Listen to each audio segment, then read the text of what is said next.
In this video, I'm going to cover the superficial muscles of the arm. We're going to start with the upper arm between the shoulder and the elbow, and we can see here our biceps brachii. Behind that, our brachialis, and then more posterior to that, our triceps brachii.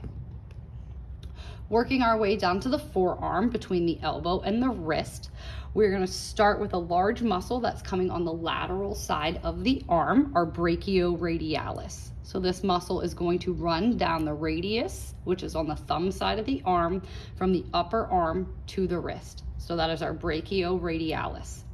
If we cross our little elbow gap right here, we can see a small muscle called pronator teres. Next to that, since we are on the anterior side of the arm, and the anterior side of the arm does flexion, we find our flexor carpi radialis. So this muscle right here is a flexor. It is going to the carpals along the radius, flexor carpi radialis. Next to that, we see two muscles kind of stacked on top of each other. The deeper one is going to be the flexor digitorum superficialis. It is going to flex the digits, so you're going to see it travel down to the fingers on the anterior side of the arm. On top of our flexor digitorum superficialis, we see our palmaris longus. This is a muscle that not everyone has, but if they do, it's going to end here at this little band of connective tissue at your palm.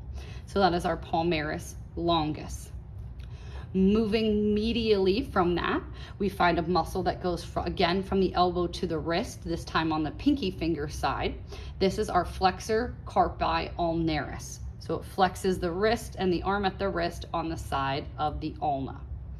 So again, just for those anterior forearm muscles, we had our brachioradialis, pronator teres, flexor carpi radialis, flexor digitorum superficialis going down to the fingers, palmaris longus, and then our flexor carpi ulnaris along the pinky side.